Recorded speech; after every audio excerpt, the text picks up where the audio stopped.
కరీంనగర్లోని మానేరు రివర్ ఫ్రంట్లో జరిగిన అవినీతిపై విజిలెన్స్ ఎంక్వైరీ జరిపించాలని సిపిఐ జాతీయ నేత చాడ వెంకటరెడ్డి డిమాండ్ చేశారు. బాధ్యులపై కఠిన చర్యలు తీసుకోవాలని కోరారు. వందల కోట్ల రూపాయల ప్రజాధనం దుర్వినియోగం చేశారని ఆరోపించారు. కరీంనగర్ సిపిఐ ఆధ్వర్యంలో మానేరు రివర్ ఫ్రంట్ తీగల వంతెనను నేతలు పరిశీలించారు.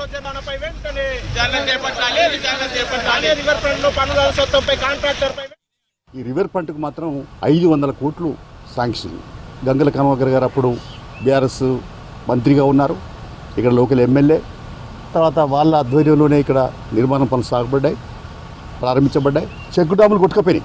ఆ 200 కోట్లు ఎవరికి ఇచ్చారు, ఏ బేస్లో ఇచ్చారు, ఎలా ఇచ్చారు, దానికి రికార్డింగ్, చెక్ మెజర్మెంట్, తర్వాత ఇవన్నీ అయినా రికార్డింగ్, చెక్ మెజర్మెంట్ ఇవన్నీ ఏ రకంగా జరిగినాయి, ఎట్లా జరిగినాయి, ఇక్కడ పనులేవి ఇక్కడ అనేది దానిపైన పరిశీలన చేయాల్సిన అవసరం ఉంది. సమగ్రమైన విచారణ, దీన్ని విజిలెన్స్ ద్వారా విచారణ జరిపిస్తే వాస్తవాలు బయటకెత్తాయని చెప్పి సిపిఐ అభిప్రాయపడుతుంది. ప్రజాపాలన అందిస్తామని చెప్తున్న ప్రభుత్వం పైన గురుతరమైన బాధ్యత ఉన్నది.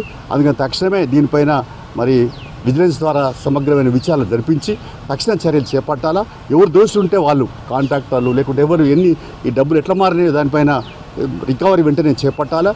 తక్షణమే చర్యలు చేపట్టాలా. క్రిమినల్ చర్యలు కూడా చేపట్టాలని మేము డిమాండ్ చేస్తున్నాం. అంటే ఏ ఉద్దేశం అయితే కువైట్ పర్యటన చేసి వచ్చినారో చేపట్టినారో దానికి రూపం లేదు. అందుకనే కేటీఆర్ ఎలా ప్రారంభించినాడు, ఎందుకు ప్రారంభించినాడు, ఏ ఉద్దేశం ప్రారంభించినాడు, రిలీజ్ ఎట్లా చేసినాడు, దానిపైన కూడా నేను ఇందాక చెప్పినట్టుగా విజిలెన్స్ ఎంక్వైరీ ద్వారా